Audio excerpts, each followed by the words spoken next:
Weekly live Facebook question and answer forum hosted by the Stanislaus County Office of Emergency Services. I'm Linda Muma with Stan OES.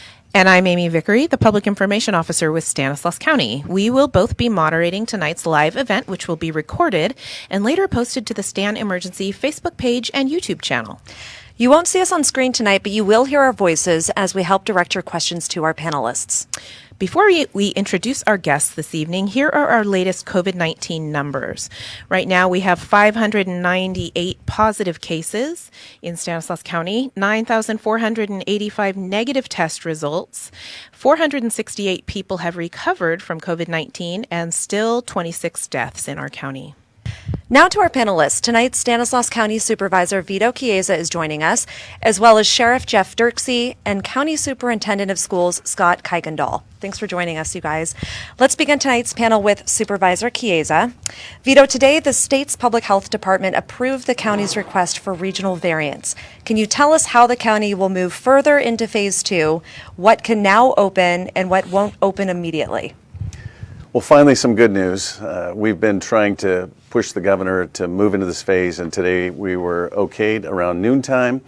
This will allow two basic things to happen. There's a few more than that, but dine-in restaurants, which many people have been talking about, and then in-shop shopping, right? Retail shopping, you can be in the shop.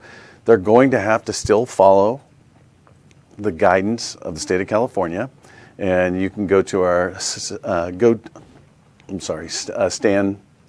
to Stan and see, and you can follow the links over to the state website. The things that won't be opening, things that people have been talking about a lot, churches are in Phase 3. They're not allowed in this. Churches are not opening. Although I will say that if you've listened to Dr. V, she's been saying that she thinks there are potential ways to move into those. Another thing, gyms won't be opening, salons won't be opening under this phase. Thank you, Vito, and I'm sure we'll be able to drop the link to where that documentation is found and where on the state's website people can look at those specifics. We know that last week we submitted for the regional variants and we were denied, but this week, obviously, we have been accepted. So what changed in the requirements from last week to this? Can you briefly touch on that? Yeah, so before it was based on you couldn't have a death in 14 days, and it was also one case per 10,000 over 14 days. We thought that those were unrealistic for Stanislaus County because we're doing more testing, and also it's a population-based. And they changed the rules. It's different metrics. So there was a two-part series, two-part test, and there was an A and a B, and we made it into one category in the A and one category in the first one and one category in the second one. It's much more logical now. Again, we're talking about science and data. That's what we keep talking about. That's what we've been pushing the governor for. And he's finally realized that, and we've moved through this phase. We'll stick with you for one more question before we get to our other panelists. If and when our numbers no longer meet the regional variance criteria, what happens then? Could we toggle back and forth? Yeah, there's 20 different indicators in our containment plan. And so we have to, if we can't do our job and we can't contain it, these indicators, yes, we could move backwards. We're hoping that the public understands that as we continue to move forward, we still have to have vigilance in how we react with each other, creating social distance, washing our hands, not touching our faces. It's pretty simple. I think we've heard this over and over and over again. We just have to keep reminding people that we want to progress on to Stage 3, and we can't have fallbacks, we can't have problems. Thank you, Vito. Let's go to Superintendent Scott Kuykendall. Thank you for joining us again this evening. Last time you were here, we talked about what safety measures schools are planning for students and staff when they return to school in August. And we know there were ideas coming together by district. Can you provide us with an update on that? Sure. So, just so that everyone watching understands, all of our superintendents are getting together on a weekly basis, and we have an hour-long discussion specifically dealing with this particular question is, what do schools look like coming back in August? And I can tell everyone that our schools are planning to come back in August. That is the plan that we all want to have happen. All of our students are coming back. We get the green light. It's safe. So they're absolutely planning for that. We're also planning that schools don't come back online and that we will have to go full distance learning. Now, we're not anticipating that, but our best thinking at this point is really, if we know that we have a solid plan to reopen full scale traditionally, and we know that we also have a solid plan for distance learning, we can make anything in between work. So that is what our schools are preparing for at this time.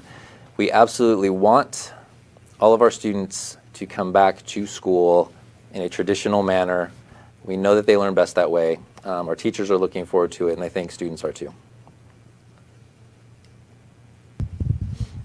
We're going to head over to Sheriff Dirksey. A couple of questions coming in from Facebook. Now that the weather is warming up, a lot of residents report seeing gatherings. We understand that there are new clusters based on Mother's Day gatherings that happened a couple of weeks ago.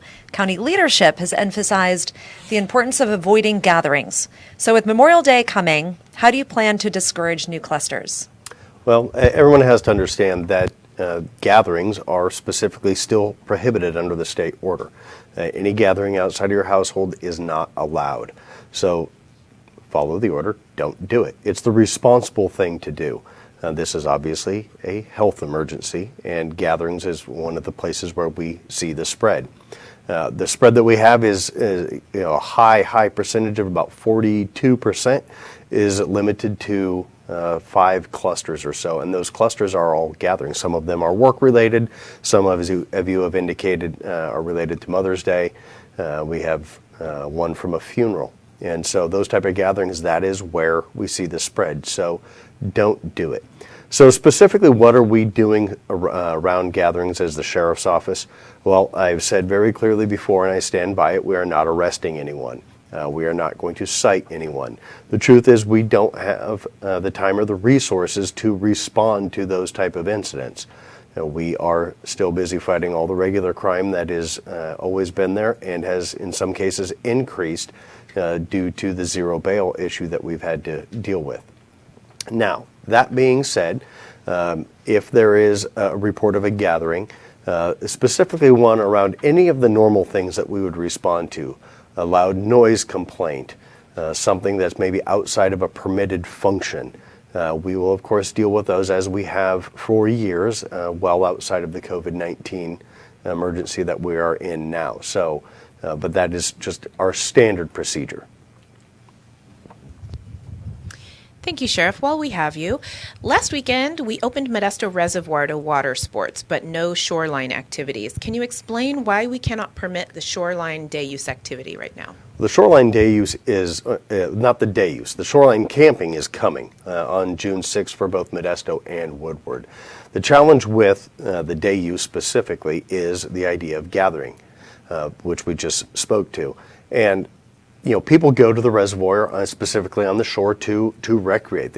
We see them there. They have large family outings, extended friends, whatever the case may be.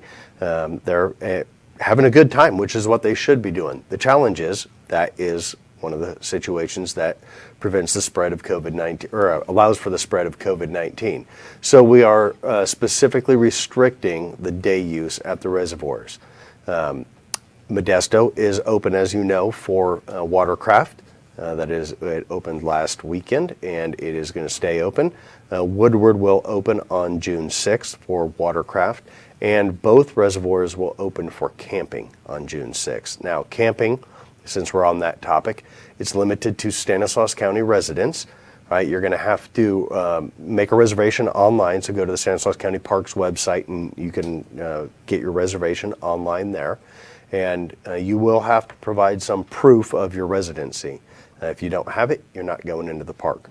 So, and that is, again, it's specifically designed to stop the spread so that we don't get people from well outside of our area that could be transporting COVID-19 into our county.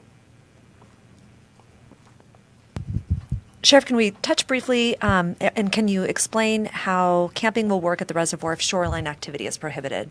Yeah, so with that, you can do, if you're camping there, you can obviously be on the shore, right? Because if you're camping, you're going to be with someone from your household, right? So you can go use the shore there. It's that day use, hundreds of people coming down, packing the reservoir shores.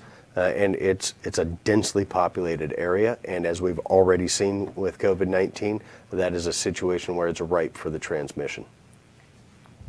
Thank you for that explanation. Let's go to Supervisor Chiesa. A lot of people are working differently these days, if they're working at all right now. And some residents have expressed an interest in working from home, but don't necessarily have the equipment to be successful in that. But we heard this week about a program from Stanislaus County Workforce Development on providing funding for this sort of thing. Can you share details on that? I can. Another exciting program that has come out is called the Snapback Program. It allows people, you can get a grant up to $800, $400 or $800, depending on your income level. It's going to be administered through our workforce development, but it's a state funded program.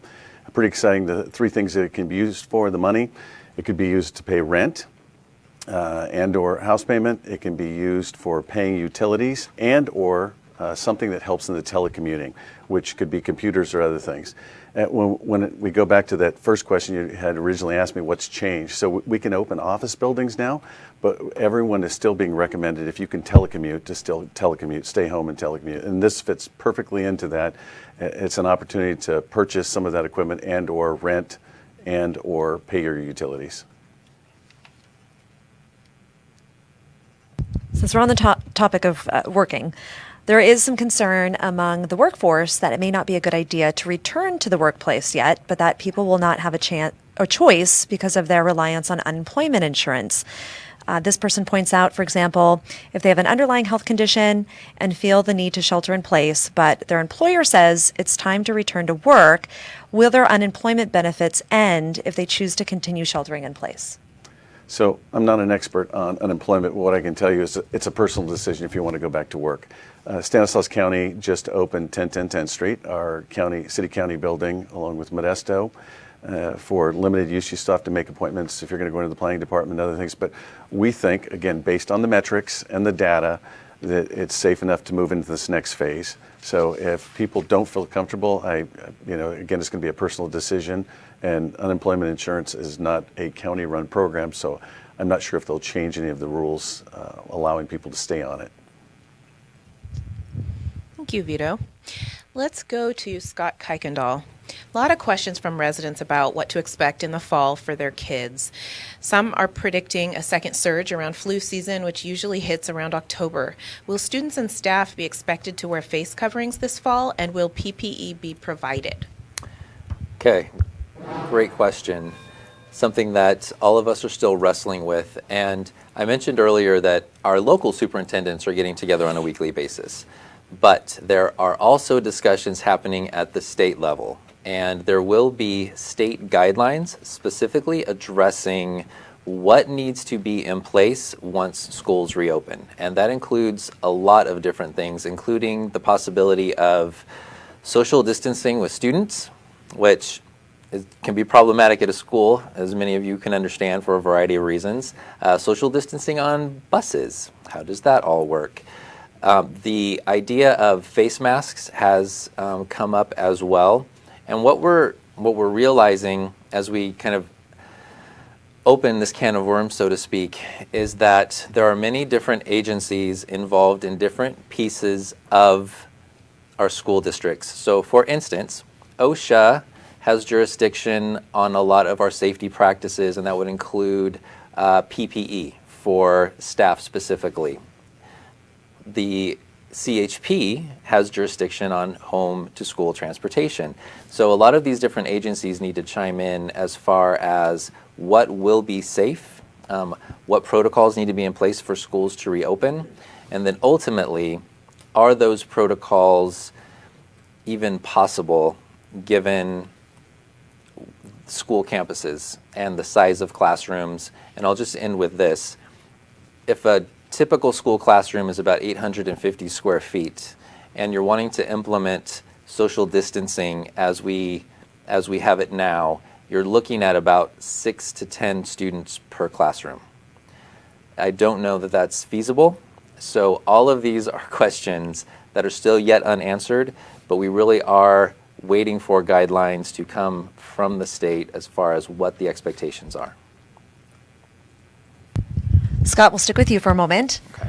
This last week, the governor released his new budget. How are the cuts to education expected to impact schools? Well, negatively. It's one thing to have to deal with a pandemic and school closures and the implementation of distance learning, and then to have a budget shortfall of the magnitude that we currently see is a real struggle, and that's an understatement. So we're also discussing that as far as what do the different scenarios look like if schools are reduced by 5%, 10%, 15%. What does that look like? And quite frankly, it couldn't come at a worse time, not that there's ever a good time for this, but when schools are being asked to be innovative and potentially provide both traditional classroom-based instruction and distance learning simultaneously, the different training and equipment and resources that need to go with that, or additional busing and transportation, all of those things are going to be more costly, while at the same time we're being told we have to reduce costs. So the bottom line is it will affect schools moving into the 2020-2021 school year, and we will just have to wait and see. We will have a better idea in August, just because our tax day, which is typically April 15th, got pushed this year to June 15th. So the state is still really struggling with what does the budget even look like, because they haven't been able to calculate all of their revenues. A lot of challenges for the school systems right now. I'm going to stay with you for a second, because I think there's a related question that just came in. You talked about the governor's budget, and we know the governor made a statement weeks ago about potentially opening schools in July. So there was a Facebook viewer who asked if Stanislaus is planning to open schools in August. Can you confirm the date of reopening? Sure. So the majority of our schools in Stanislaus County already open in August. So it could be from early August, August 6th, August 10th. There are a variety of opening dates. The majority of our districts are opening either the 1st, 2nd, and at the latest the 3rd week of August. So there really is no change on the planning and preparation for that. But just going back to my earlier comment, we are hoping that we'll be able to open fully with students in classrooms. But again, we have to plan for every scenario. We'll go over to Vito. Vito, you were talking a little bit about some rental assistance just a few minutes ago, and a question came in from Facebook. This person is wondering if there's still a prohibition on evictions right now. So currently there is. The governor has a state order through May 31st, and the Board of Supervisors has a local ordinance through May 31st. I'm not sure what the governor's plan is on a go-forward basis because the decision will have to be made. As far as the Board of Supervisors extending, I would be very surprised if we do, just based on how we took it up, and this would be something that we would look to the governor. If the governor extends it, it would give protection to everyone. Vito, we had a question from a Facebook viewer asking about the sanctuary city announcement in Atwater. Can you speak to what Atwater is doing and whether or not we are considering taking similar measures? So I think Atwater was making a statement of support for business. I really think that's what it came down to. I talked with Merced County Supervisor just as to what really it stands for, and they were pushing the edge of going into 2.5, essentially what the governor has allowed Merced County to do.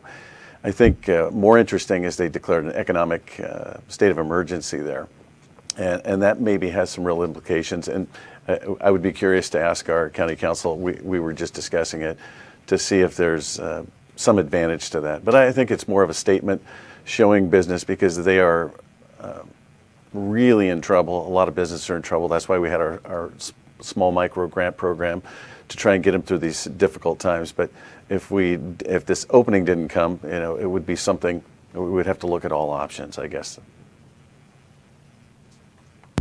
Vito, we'll stick with you for just a moment. With today's announcement in terms of the variants here in Stanislaus County, how this will impact Stanislaus County, Rachel asked on Facebook about restaurants opening up. Are there any requirements that employees will need to wear masks? So All of those, again, have to come through the state of California.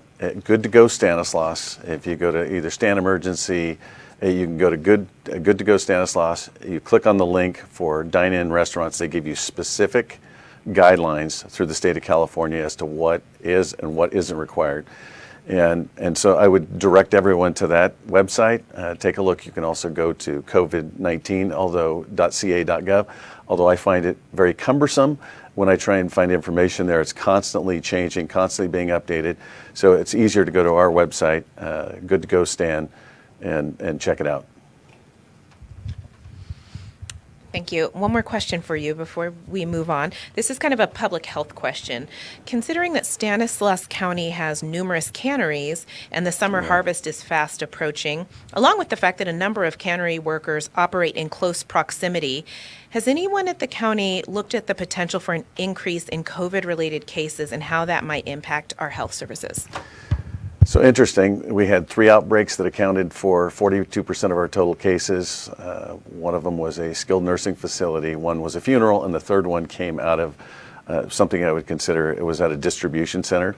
And I would consider that something along those lines. If people don't know, there's still 2 public health orders in Stanislaus County currently in existence. One is for skilled nursing facilities, and the other one is for the food and beverage manufacturing. Dr. V just had a conversation with a local food processor today talking about best management practice. So in these environments, people are working close together. So they're looking at things, maybe putting up plexiglass between folks. But it is so important when 9 of our 10 largest major manufacturing employers in Stanislaus County are food processing, are ag-based. So it's very important, and we're very aware of it.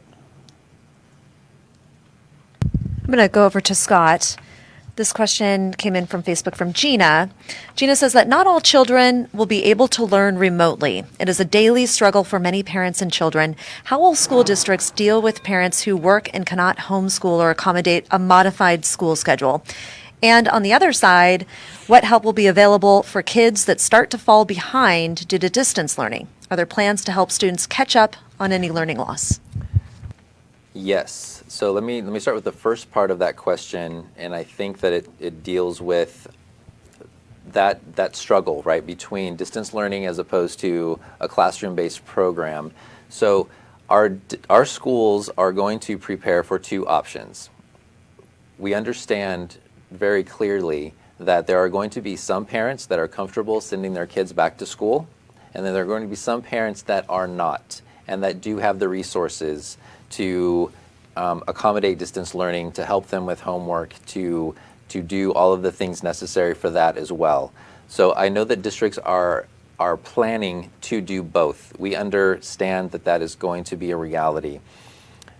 The second part of the question is really what can we do when we realize that kids are starting to fall behind? And I would say that looks like what we typically do. Well, it doesn't actually look like what we typically do in a classroom, but the same concepts are still applicable. We want to make sure that we're communicating with those parents, perhaps that we are working with that student individually, even if that's via distance learning, giving them additional supports so that they can be successful. Remember that this distance learning piece is really new for teachers, and we are learning as we go.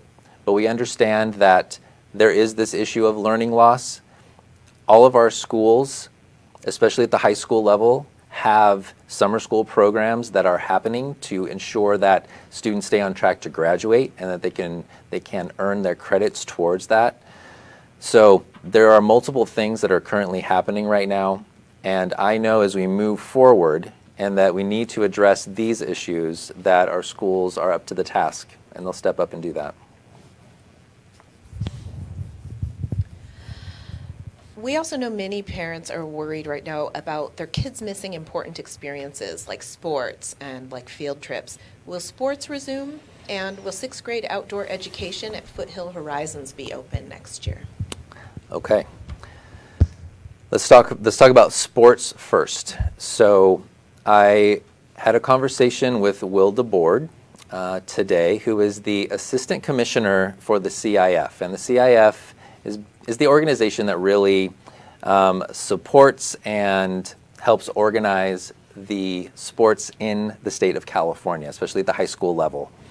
And really there are 3 different options that they're talking about for sports, specifically high school level sports next year. The first is, what we're all hoping for, is that sports will be able to resume and students will be able to participate as normal. Option 2 is that there may be a later start time for sports. And if that start time pushes into mid or late September, there would still be a fall season, although it may be shortened, maybe truncated a bit. And then the other winter and spring sports programs would continue as normal. The third option is if sports are not allowed, and let's say that they're not even starting until November or even early December, all of our athletic directors and coaches are clear that they want to have all 3 sports seasons, even if they have to be truncated, so that they can still have a fall, a winter, and a spring sports program for all of the students, regardless of how late the year starts. So that's the thinking right now. Again, there's still a lot of unknowns out there, but for as far as sports goes, that's the plan.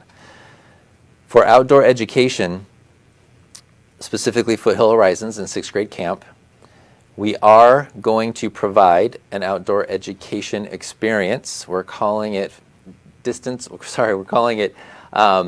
Foothill Horizons at any distance.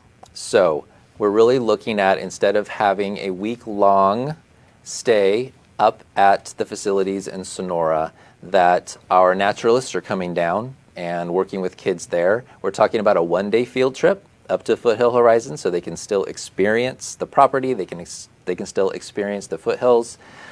We are planning for some virtual lessons, and then we're also talking to our schools about the possibility of having a local field trip, maybe going to the Tuolumne River and doing an outdoor exploratory tree identification, animal identification, all of those different things here locally, so that we're not having to bus students back and forth as well. So we're very much open to what the schools can do and what they would like to do.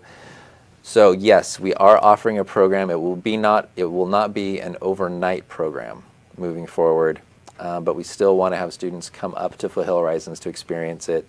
It's one of the best experiences that kids have during their K-12 tenure, and we really want to make sure that still happens in some capacity.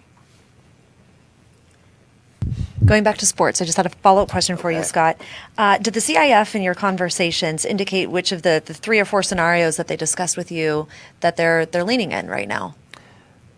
Okay, to be determined. Okay. Again, it's all based on what phase we are in locally and then kind of regionally, but it all really truly depends on what is safe. What is safe for students? That's going to be the bottom line, making the decision as far as which model or which option to go with.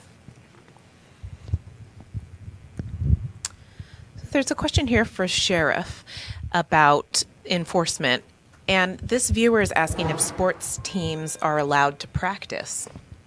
Yeah, so the state, as you know, we're under the state order right now, and the state has not issued any specific guidance on this at all. So with that, the recommendation is follow all the social distancing guidelines, use common sense, and be an adult. Just what we don't want is the congregations, right? The large groups of people, specifically the spectators standing there.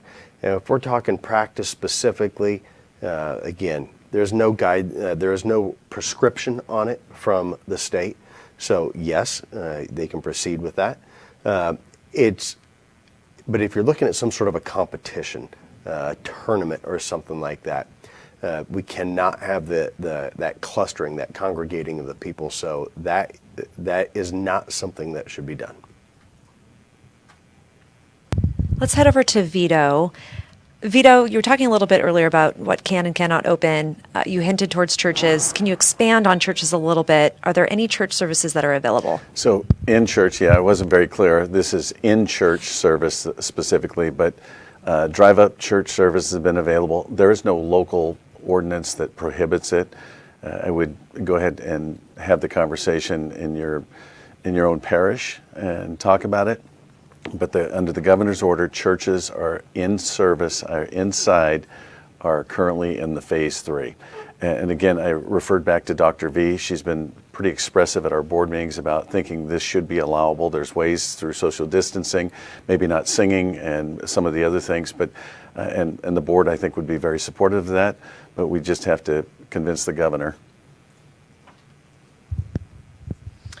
Vito, a lot of questions from our community about gatherings. I think it's been confusing what the state has put out and what the federal government has put out, and we're trying to be in alignment as best we can. So this follower asked, what about gatherings? Wedding venues, are they allowed to have 50 or fewer people? So the state order, when you look at mass gatherings, it's pretty ambiguous. It doesn't give a number, and we haven't clarified ourselves here in Stanislaus County what the number is.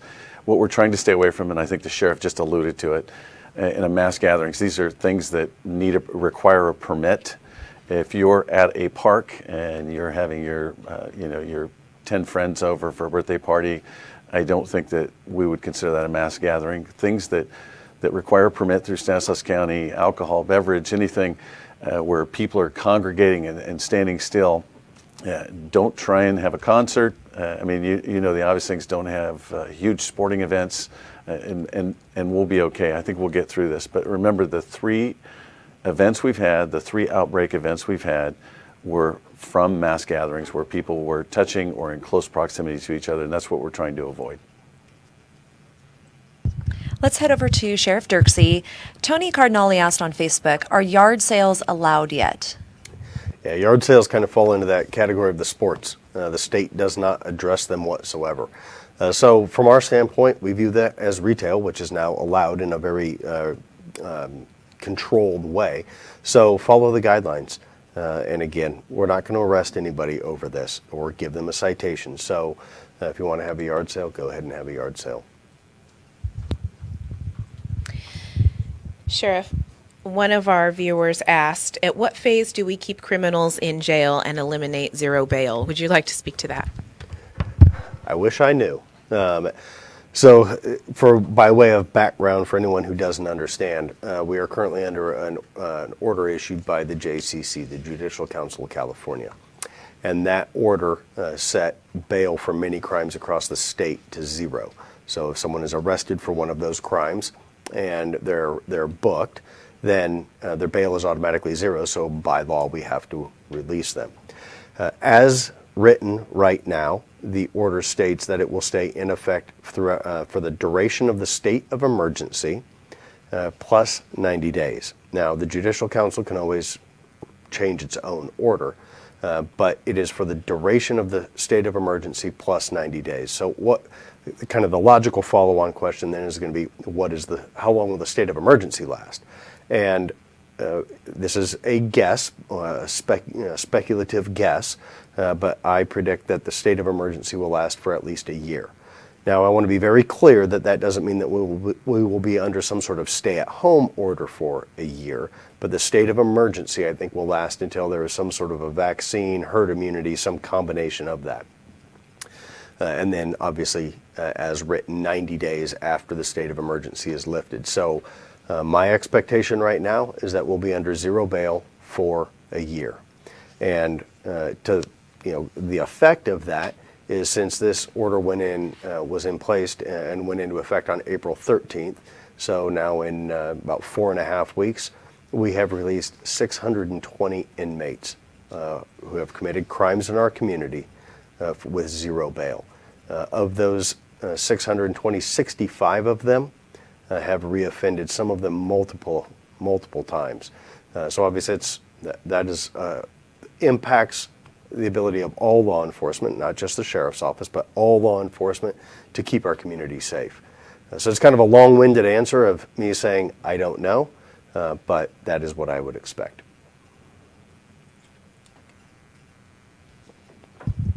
Scott, we're getting some questions about special education and what that will look like moving forward, especially for some of the more therapeutic services. I think the question was about, if you can address that.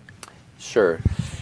And it's a tough question to answer, and there aren't any easy answers necessarily. I think this person was asking about special educations like speech services, occupational therapy.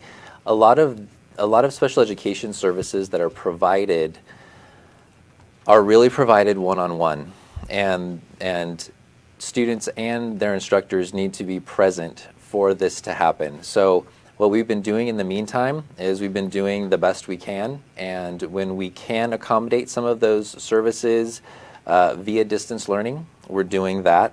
But that is not always possible, and we understand that. And we understand that there are also some students whose special education requirements in their IEP are not being met.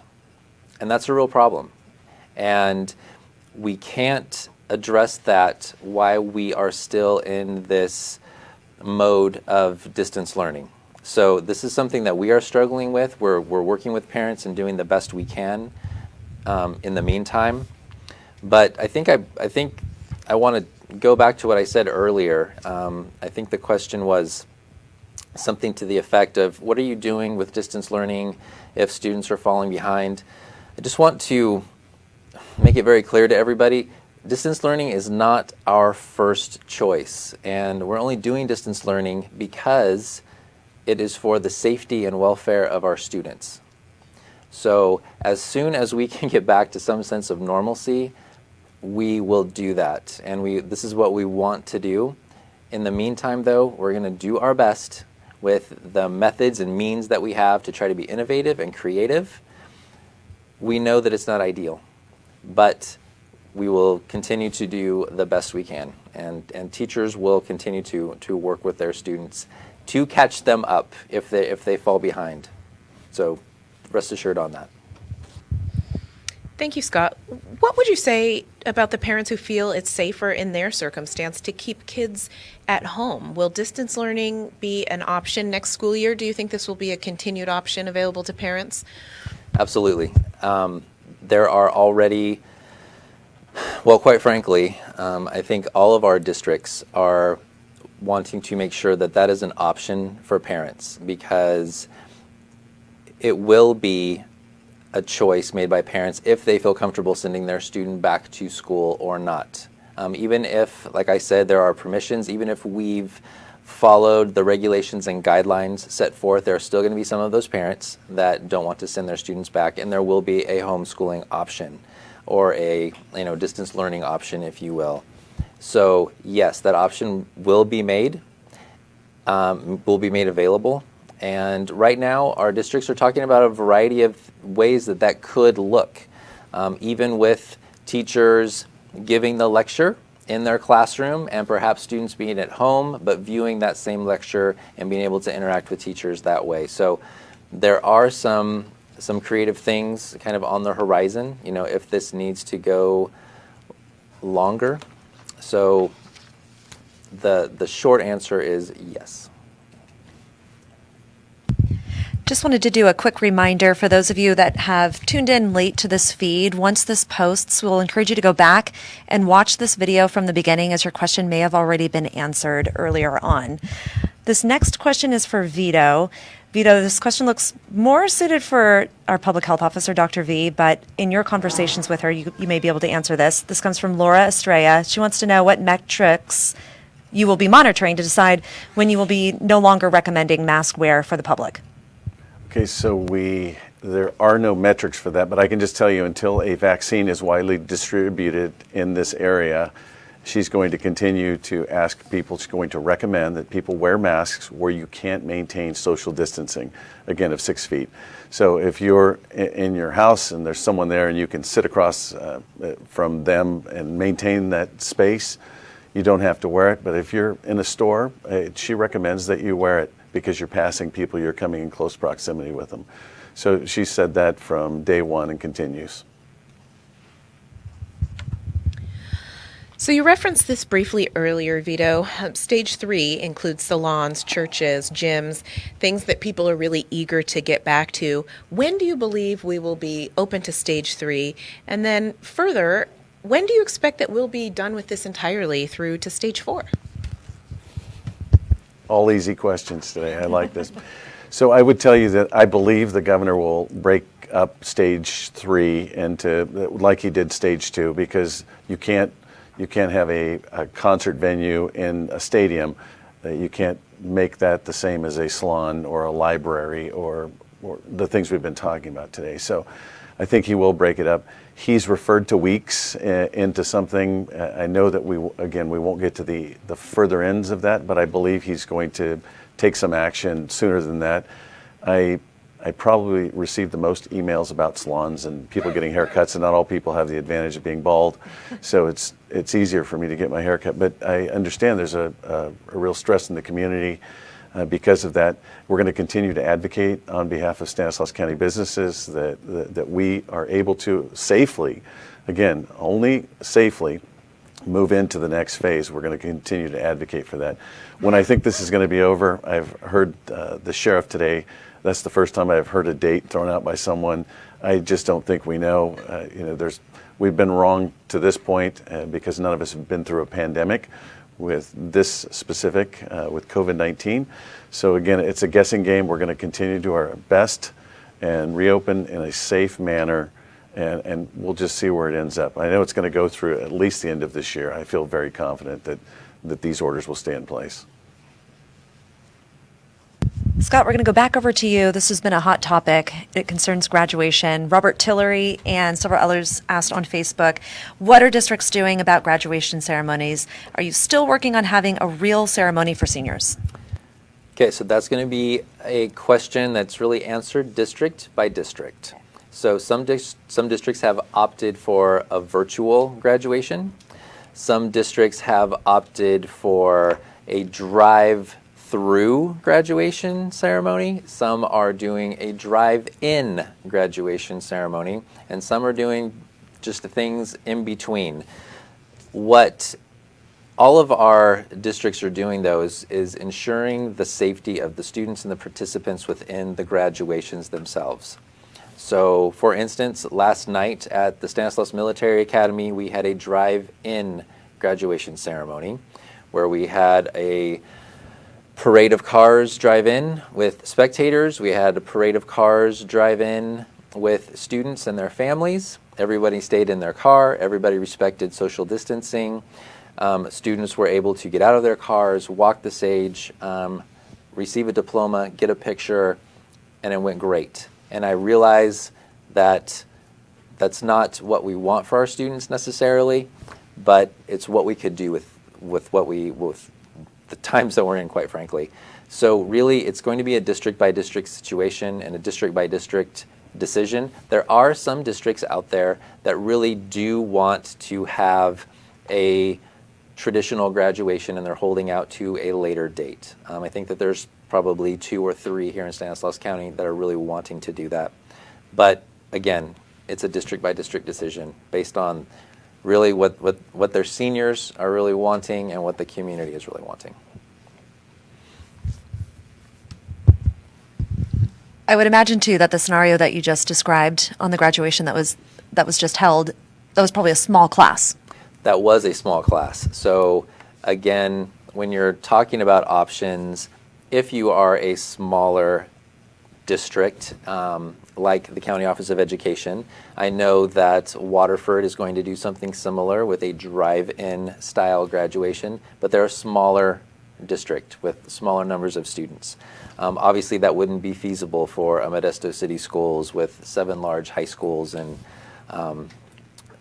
a lot of graduating seniors, thousands, quite frankly. So, yes, it's really going to depend on the logistics, the size of the class, what you can accommodate, your facilities, all of those different things come into effect.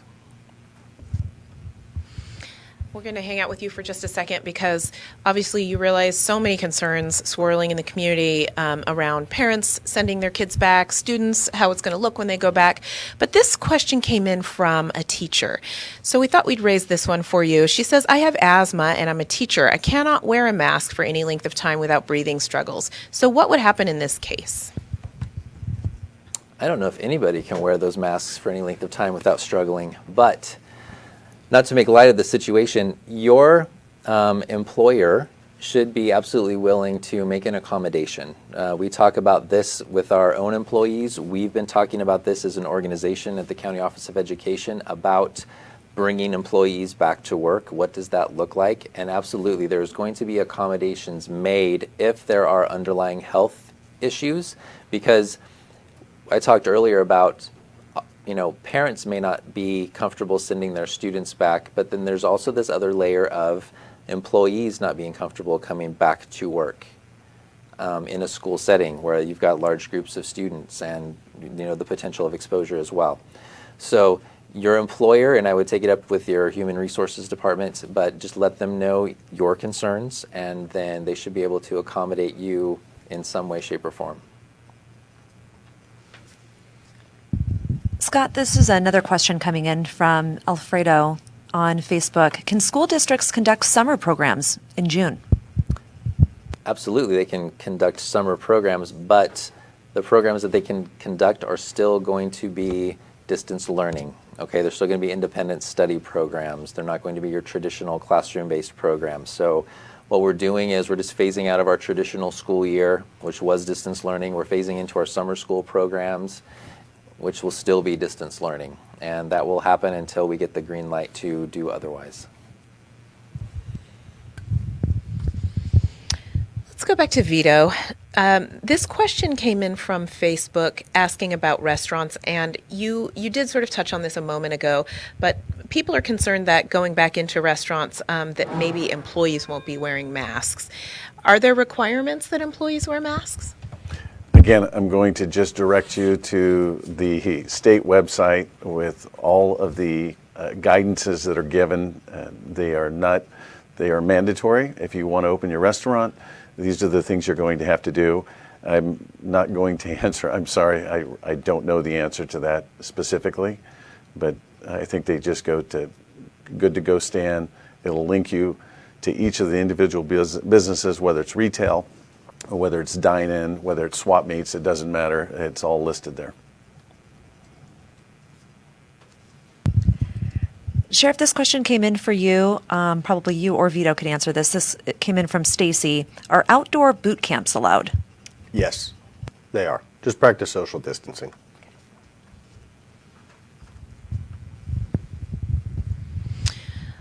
Let's go back to Superintendent Scott Kuykendall.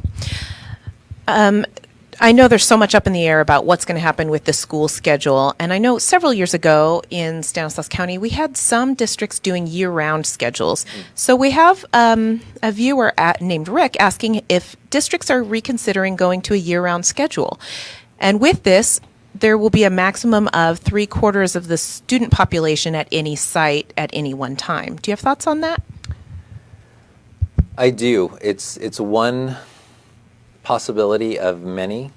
The year-round school option was originally intended for schools that the student enrollment really outgrew the facilities. So they needed to have more classroom space available, and with a year-round schedule you could do that by students coming off and then coming back on at different times during the year. I will tell you this right now, again, and I hate to kind of put this back to the state and those expectations of school guidelines and protocols that we can go with, but we really need to do that. We really don't know what the requirements are going to be. I know that schools are potentially willing to change calendars, if needed, and if that's the best way to move forward. But again, there's a lot of unknowns right now, but I will tell you that really everything's on the table, and our districts are willing to consider those things that make sense. But again, remember, they need to be cost effective at the same time. because we do have this looming budget cut that is out there and that's very real too. Scott, we're getting a couple of questions about distance learning. For instance, Geronimo is asking if distance learning is an option for parents who can accommodate these students. Will there be parent workshops to help provide quality learning?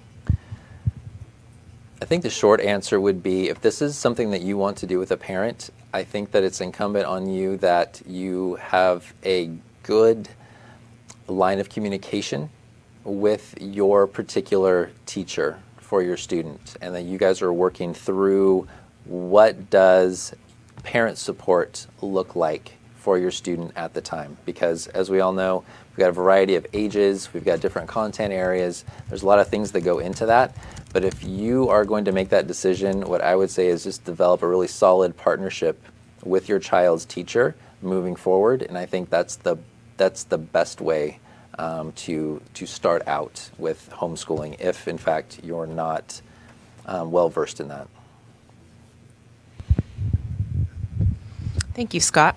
We're going to go back to Vito. A lot of viewers are asking about specific businesses, and I know we really do want to make sure that people are tracking these details on the state's website, but you may have some information on the mall. This viewer is asking if the mall is going to open. So today, all businesses were eligible, right, for in-store retail shopping when the order was published, and that was around noontime. But it's up to the individual stores to see if they can maintain the guidelines, the state guidelines. So it's going to be up to them individually to determine. So the mall is made up of a bunch of stores. The mall will open as far as the doors, but the individual businesses will have to determine themselves after going through the guidelines if it makes sense for them to open. Okay, Sheriff Dirksey, this question also kind of ties into the one Vito just answered. Jessica Woody is asking, will some sort of department be actively checking in on large shopping centers like the mall to make sure proper safety measures are being done, or checking to make sure that they are not overpopulated? Yeah, well, the answer to that is it's going to vary a little bit. I'm not going to really speak for the cities, right, because the independent cities obviously have their own law enforcement agencies and they can handle things differently. But what I will generally say is that law enforcement does not have the resources to be counting people in stores. Code enforcement typically doesn't have the resources to count people in stores and make sure they're standing 6 feet apart.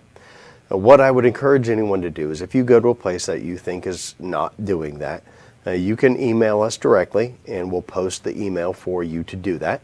And we'll send it to whatever agency is appropriate to look into it if we get a complaint. And with that, I'd also like to remind everyone, if you're not comfortable with what a store or a venue is doing, you don't need to go. Voting with your feet is probably going to be one of the best things that you can possibly do. Lodge the complaint with the business. Send them an email. Reach out to them and say, I think that you're not following the guidelines. Talk to them directly. If they hear from their consumers that they're not comfortable with what's happening, that's going to be the single most effective thing to dealing with this. Let's go back to Vito for a moment. A lot of people are concerned about the economy, and we know that the government is in budget discussions right now. So one of our viewers sent in, will there be another stimulus check? What's your opinion on that? So the HERO program, which is the second part of the stimulus, did pass the House, and I would venture a guess it's not going to pass the Senate in its current form. Is $3 trillion. There was money for stimulus checks, there was money for local governments, there was more PPP,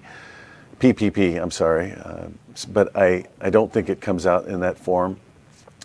Do I think that they're going to come out with another stimulus? Yes, I do, to try and get the economy going. Again, we look at the economy here, we're trying to figure out, because there's so much uncertainty built into everything that we're doing right now, are we going to be in a recession for a long time? Is it a V-like recession? Is it a U-type recession, or is it a bathtub where this is an extended period of time? So it remains to be seen, but the federal government has the ability and the will to push something forward that helps stimulate the economy, and part of that, I think, would be stimulus checks. I'm going to go back over to Scott. This question came in from Facebook regarding decisions that are being made looking forward to this next school year. Is there an advisory committee, or will you be working with public health officials to reopen schools safely? So absolutely. There's not just one advisory committee. What I would say is there's a multitude of groups that are working on this issue at the local level and also at the state level. So, I mentioned that, our county superintendents are getting together on a regular basis and talking about all of these things. We just had Dr. V at last week's meeting, getting an update from her about how to best move forward and any updates. So we are in constant communication here with our own county public health officer. And then again, there is a larger statewide discussion that is happening as far as what is the best way and what is the safest way to open schools, and what does that look like. So not just one advisory, there's a lot of folks out there, and there's a lot of communication amongst those groups as well. It's unfortunate, though, that we don't have more answers than we have questions. Scott, are there differences between the public and private schools, and how are the rules different? So public and privates are different in an educational setting. However, all of these schools, though, are still going to fall under the governor's executive order and local ordinances as it applies to anything dealing with, school safety. So yes, privates have more autonomy, quite frankly, in curriculum and programs that they're providing. They do not fall under many of the state requirements that public schools do. But in a general sense, everybody is still beholden to the executive order and safety protocols locally. Scott, I'll stick with you for just another moment. Lance Lowell is asking a question about gifted students. It looks like Lance is a gifted student and is wondering about distance learning and how to challenge gifted students, and what will you be doing for those types of students? Yeah, no, I mean, he made a pretty strong statement, and I wanted to make sure that I answered that, because he said, this distance learning stuff is pretty subpar. And I want to tell you, Lance, I agree with you. This distance learning stuff is subpar. This isn't ideal. And we're doing what we can in the meantime to make it work for the majority of our students.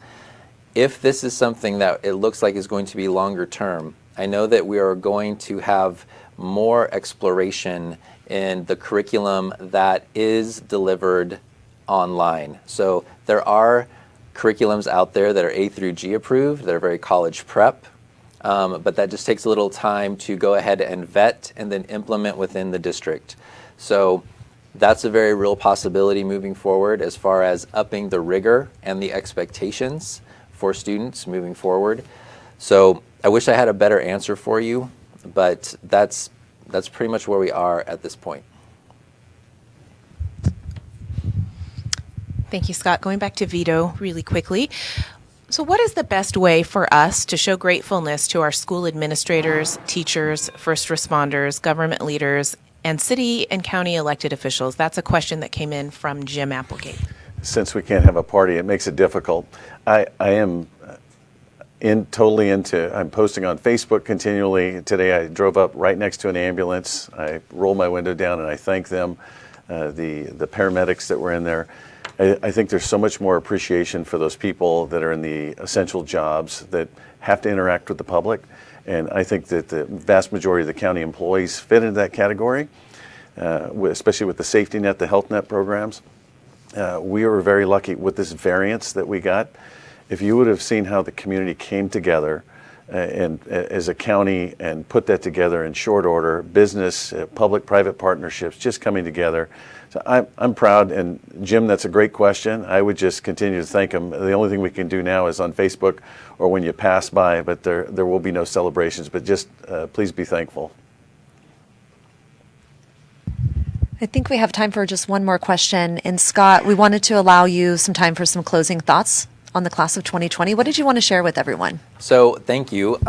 This is the season of graduations. We talked a little bit about graduations earlier and the fact that they're going to be different depending on your district. And I also mentioned that we had a drive-in graduation last night. And I just wanted to share kind of my message, especially for the seniors this year. I have a senior in high school. My son is graduating this year. And I really feel for them because they missed out on a lot. Proms and Disneyland trips, competitions, performances, graduations is one of those things too. So I just wanted to share, and it's not very long, just my message to our senior class last night. So first and foremost, I want to congratulate all of the graduates here tonight. I realize this is not the graduation ceremony that you were expecting, nor the one that you deserve.